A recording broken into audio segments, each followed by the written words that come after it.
Sa nakaraan nating video ay natapos tayo kung saan nakita ng hangal ang ginawa ni Zichen.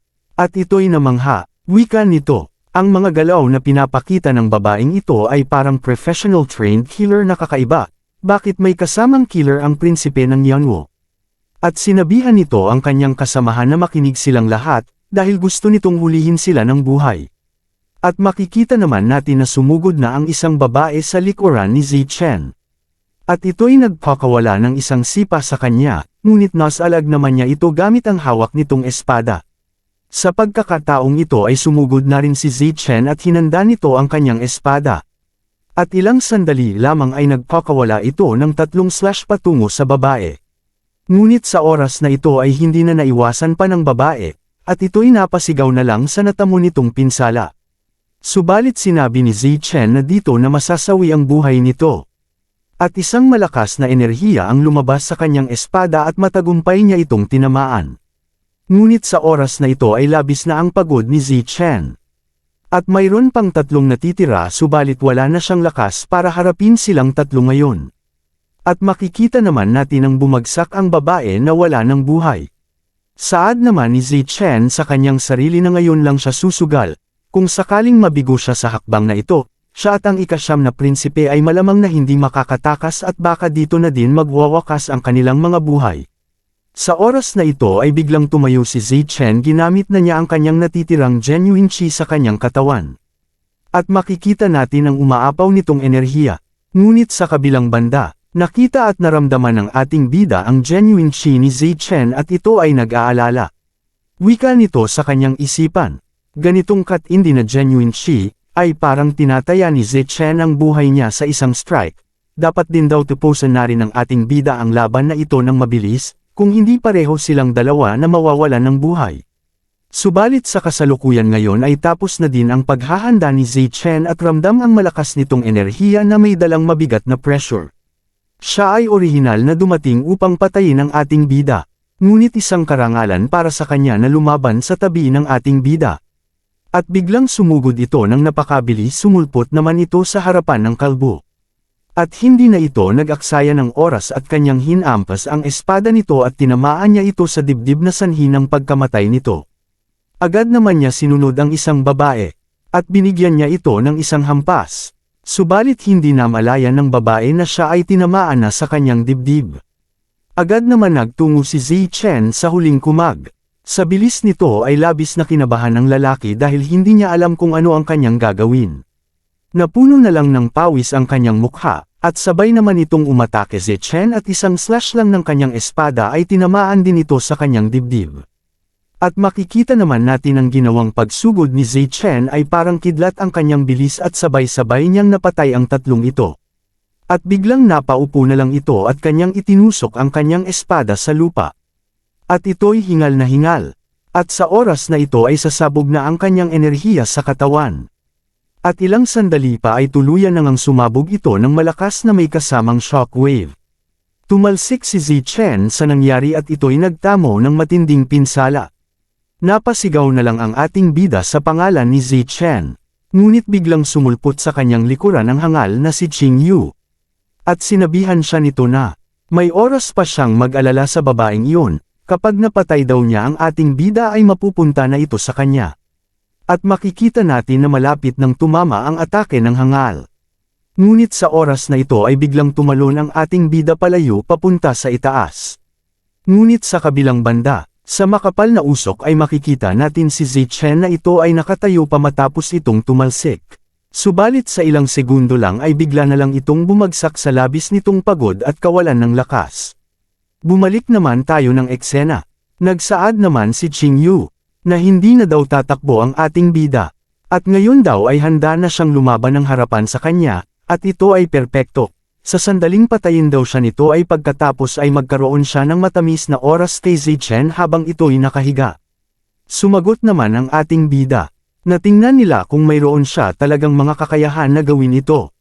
Subalit sa oras na ito ay nakaisip ng paraan ang ating bida. Ang pinakamahusay na paraan upang harapin ang isang kalaban na mabilis ay upang panatilihing malayo mula sa kanya, isang simpleng ngunit epektibong diskarte. At kanyang inilabas ang isang espada sa kamay nito. ngunit hindi naman ito inaasahan ng hangal na si Qing Yu. Wika nito, isang espada sa isang kamay at isang sibat sa isa pa. At ito'y ngumiti ng nakakaloko. Kung hindi daw niya kayang mag-multitask, magiging dahado lang daw siya sa laban na ito. At kanyang sinuntok ang lupa na kinakatayuan ng ating bida. Agad naman na tumalon ito at kanyang hinanda ang espada nito. At kanyang tinusok ang likuran nito. Matagumpay naman ang ating bida na tinamaan niya ito sa likod. Ngunit sa ginawang atake ni Chen ay wala itong naging epekto dahil sa kanyang berdeng devil body, bagkus tinuwanan pa siya ng hangal na ito. At masyado pa ring walang muwang ang ating bida, kita naman daw na hindi siya mananalo sa kanya dahil mas mataas ang antas nito. At ito'y sumugod gamit ang kanyang kamay, ngunit wala naman paki ang ating bida sa mga pinagsasabi nito. Bagkus sinabayan pa nito gamit ang kanyang espada. At biglang nagpakawala si Chen ng isang slash na tumama naman sa mukha nito na labis na namilipit ito sa sakit. Sinabihan naman ng ating bida si Qing Yu, na mukhang proud pa siya sa kanyang defensive capabilities nito, tapos susubukan basagin daw ng ating bida ang kanyang armor kung matibay talaga ito. At umatake ulit si Chen at ginamit nito ang spear sword, na tumama sa dibdib nito, at sa sandaling ito ay ipinaikot pa ng ating bida ang kanyang espada sa kamay nito. At sinabi pa nito, na tingnan daw nila kung kaya pa niyang salagin ang kanyang atake.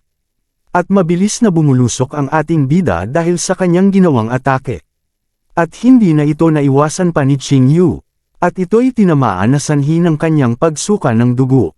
Sa kabilang banda, sumigaw naman ang hangal na si Wu Xing. At sinabihan niya si Qing Yu, na ito ay isang bobo na basura, hindi lang dahil hindi niya mapatay si Chen ngunit nalalagay pa siya sa isang sulok ng kamatayan. Dagdag pa nito, na parang pinapahiwatig daw niya na gusto niyang siya mismo ang gumawa nito. At masyado nang tumatagal ang kanilang laban siya daw ay isang basura. Ngunit agad naman humingi ng pasensya si Qing Yu at sinabihan niya itong kamahalan, at papatayin na daw niya ang ating bida ngayon. Sa mga oras na ito at naging seryoso ang hangal na si Qing Yu. Paano maglakas loob ang ating bida na ipahiya daw siya ng ganito? Agad itong nagpakawala ng kulay berdeng enerhiya. At sinabi nito kay Chen na, oras na para durugan siya. Sumagot naman ang ating bida na siya ay magulo ay nangangahulugan na nagsisimula siyang magpanik, ang tanging naghihintay daw sa kanya ay kamatayan. Wika pa ng hangal, na siya ay nagsasalita lamang mula sa tuktok ng kanyang ulo, at ito'y sumugod ng walang pagkundangan. At kanyang inatake ang ating bida subalit lupa na lang ang tinamaan nito para magkaroon ng malakas na pagsabog. Kahit na naiwasan ito ng ating bida ay makikita naman natin na tinamaan peren ito ng malakas na impact para ito'y tumalsik. Tumawa naman ito, kahit na isang martial genius ang ating bida, ngunit sa huli matatanggal pa rin daw siya. Ngunit nakalapag naman ang ating bida ng maayos, at ito'y tumalon pa atras para hindi tamaan ng tipak ng mga lupang nagsitalsikan. Nabigla naman ang hangal sa kanyang nasaksihan, na siguradong tinamaan ito ng kanyang atake, kaya paano ito nangyari? At kung umabot ka na dito ay siguradong nakapag-subscribe ka na sa ating channel bilang pagsuporta nyo sa akin at pakipindot na rin ang like at kung gusto mong magbigay ng solidong suporta kay Idol ay pakipindot na rin ang super thanks dyan sa ibaba. Sa pagkakataong ito ay umatake na rin ang ating bida habang ito'y inaalisa pa ang pangyayari. At biglang hinampas ng ating bida ang kanyang espada sa hangal. Subalit agad naman na naiwasan niya ito. At sabay po ng atake nito ang sibat. Subalit patuloy naman na nakakaiwas ang kumag na ito. Sa oras na ito ay napagtanto ni Chen na. Ang taong ito ay hindi lamang may malakas na depensa, pero ang dami niyang stamina ay talagang mahihirapan siyang talunin ito, at hindi maganda kung hahaba pa ang kanilang labanan. Subalit ngumiti naman ang hangal. At sinabihan niya ang ating bida na siya ang una at nag-iisang kalaban na nakaharap nito na nagtulak sa kanya hanggang dito, at kung siya daw isang babae sa kasalukuyan ngayon at iingatan daw siya nito kung siya ay isang tunay na babae. Sa oras na ito na na-imagine ng ating bida, ang sinabi ng hangal, na hawak-hawak niya ang kanyang mukha. Sa sandaling ito ay labis naman na kinilabutan ng ating bida, at ito'y sumugod ng napakabilis dahil kailangan na niyang tapusin ang kanilang laban. Nakaramdam naman ng kaba si Qing Yu. At sinabi nito sa kanyang sarili na biglang bumili si Chen na para siyang uminom ng pil. At ilang segundo pa ay itinusok ang ating bida ang kanyang espada, at naiwasan naman ito ng hangal ng bahagya kaya dumaplis ito sa kanyang mata. At sinabihan pa niya si Qing Yu, na tingnan nila kung ilang pa ba ang kaya niyang atake mula sa ating bida. Sa pagkakataong ito ay ginamit niya ang spear sword na tumama sa dibdib nito. Hindi na nga nakaiwas pa si Qing Yu at nasalo na lang nito. Sa sandaling ito ay labis nang napagod ang hangal at nauubusan na rin ito ng genuine chi sa kanyang katawan. Sa kabilang banda, nagsaad naman ang hangal na si Wu Xing, habang pinagmamasdan niya ang dalawa ay hindi niya maiwasang mag-isip at sinabi na lang nito kay Qing Yu. Malapit na ang kanyang limitasyon dahil labis na tumagal ang laban nito kay Chen Er, mukhang kailangan daw niyang gumawa ng paraan para patayin ang ating bida. At sa oras na ito ay sinabihan niya ang ating bida na sayang naman, ngunit ang katawan daw niya ay hindi makayanan ng carriage break ang arrow. At sabay nitong pinakawalan ng palaso patungo sa ating bida. Subalit sa ginawa ng hangal ay naiinis naman si Qing Yu. Na gusto niya mismong siya ang papatay sa ating bida, ngayong nakagawa na daw si Wu Xing ng lihim na pag-atake ay tiyak na mamamatay ang ating bida, at makikita naman natin ang mabilis na bumulusok ang palaso sa ating bida, ngunit hindi ito batid ni Chen Er na inatake siya ni Wu Xing ng palihim. Ngunit bigla naman tumalon si Qing Yu palayo baka ito ang tamaan. Subalit huli nang maramdaman ng ating bida ang papalapit na palaso sa kanya. At ilang sandali lamang ay tuluyan na itong tumama sa likod ng ating bida na may kasamang malakas na enerhiya, at ito'y nagdulot ng malakas na pagsabog sa lakas nito. Sa makapal na usok ay makikita natin ang ating bida na nakahandusay sa lupa na labis itong nagtamo ng matinding pinsala. Ito ay napaubo. Tulad ng kapangyarihan, muntik na nitong masira ang kanyang space domain. Tulad ng isang nakakatakot na carriage break ang arrow, ito ay hindi bababa sa 10 beses na malakas kaysa sa Thunder Arrow. Mahirap na daw harapin si Qing Yu pero mas lalo siyang nahihirapan ngayon dahil dalawa na silang umaatake sa kanya. Sa kabilang banda, hindi naman makapaniwala ang hangal na si Wu Xing. Paano ito imposible, paano ito mangyayari, paano nagawa ng kanyang mortal na katawan na makayanan ng kanyang carriage break ang arrow? At naghanda ulit ito sa kanyang gagawing atake. At ilang sandali lamang ay tuluyan na niya itong pinakawalan at mabilis itong bumulusok patungo sa ating bida. Na hanggang ngayon ay nakahilata parent sa lupa sa labis nitong pinsala. Ganun pa man kahit na nahihirapan ang ating bida sa kanyang pagtayo. At sinabi pa nito na hari ng komandante ng Yanwo, o marahil ay dapat siyang tawaging ama, talagang mayroon siyang lubos na pananaw na mag-iwan sa kanya ng gayong trump card. At ilang sandali lamang ay inactivate na niya ito, at lumabas dito ang Icefire Kylan Armor, at ito ang sumalo sa atake ng hangal at mabilis itong napawalang bisa. Sa kabilang banda, makikita naman natin na nagulantang ang dalawang hangal sa kanilang nasaksihan. Nanlaki na lang ang mata ni Qing Yu dahil hindi ito makapaniwala sa kanyang nakita. Wika naman ng hangal na si Wu Xing. Ito ay hindi isang himalaang nangyari ngayon, ito ay ang Icefire Kylan Armor. Hindi niya akalain na magkakaroon ng ating bida ng ganoong kayamanan na ibinigay sa kanya. Sa kabilang banda, makikita naman natin ang ating bida na pinalibutan ito ng malakas na enerhiya na unti-unti itong pumapasok sa kanyang katawan. Ilang sandali pa ay tuluyan ang naabsorb ng ating bida ito at bumalot sa kanyang katawan ng Icefire Kylan Armor. Wika naman ni Chen Er. Kaya ito ang Icefire Kylan Armor, sa normal na mga pangyayari ay parang isang piraso ng napakanipis na armor, at ito ay tunay na kapangyarihan ay makikita lamang kapag nahaharap sa napakalaking pinsala, tulad ng isang mahiwagang piraso ng kagamitan. Subalit sa kabilang banda, sinabi naman ng hangal kay Qing Yu, na patayin niya ang ating bida at kunin daw nito ang Icefire Kylan Armor sa kanya. Ano pa daw ang hinihintay nito, siya ay walang kwentang basura, wag daw niya siyang hayaang makatakas. Nakita naman ito ni Qing Yu na tumatakas na ang ating bida sa pagkakataong ito. Ngunit kahit na anong gawing pagtakas ng ating bida, ay nasusundan pa rin siya ng hangal na si Qing Yu. At sinabihan siya na akala daw niya ay talagang makakatakas siya at mangarap daw ito. At kanyang inilabas ang kanyang punyal. Sa tingin ba ng ating bida ay dahil tumakbo ay sa kakahuyan ay maiiwasan na niya ang pag-atake ni Prince Wu Xing, at hindi na niya kailangan pang manggialam sa kanila dahil siya lang ay sapat na para harapin ang ating bida. At kanyang iwinasiwas ang kanyang punyal. Ngunit sa depensahan naman ito ng ating bida gamit ang kanyang espada. Subalit tumilapon pa rin ito sa dikalayuan sa lakas ng impact. Ngunit sa oras na ito ay ngumiti ang ating bida at sinabi nito sa kanyang isipan na kung tayo lang ang makikipagkompetensya sa lakas, baka hindi siya ang kalaban niya, pero sabi nga, brains over brawn. At kanyang binati si Zichen sa kanyang pagbabalik. Wika naman ni Zichen at tinawag niyang Green Devil Arm si Qingyu. Ngayon ang araw na ito ay oras na ang kanyang kamatayan. At sabay itong sumugod, ngunit ginamit din ito ng ating bida para sabay silang umatake sa hangal. Sa sandaling ito ay hindi na alam pa kung ano ang gagawin ng hangal. At ilang sandali pa ay tuluyan ng nagtagpo ang kanilang landas at sabay nilang tinamaan ito. At makikita natin ang pagtalsak ng dugo na sanhi ng pagkamatay ni Qingyu. Bumagsak naman ito sa lupa ang wala ng buhay na ito. Saad naman ni Chen Er. At sinabihan niya si Zichen na isa talaga siyang martial genius, alam niyang hindi siya mapipigilan ng mga scrub na iyon. Sumagot naman si Zichen ngunit sinabi na lang nito na hindi niya talaga inaasahan na mabubuhay ang ating bida. Ngunit hindi ito pinansin ni Chen Er bagkus sinabihan niya ito na mayroon siyang ekstrang damit sa kanyang singsing, gusto daw ba nitong magpalit. Ngunit marihin naman na sinabi ni Zichen.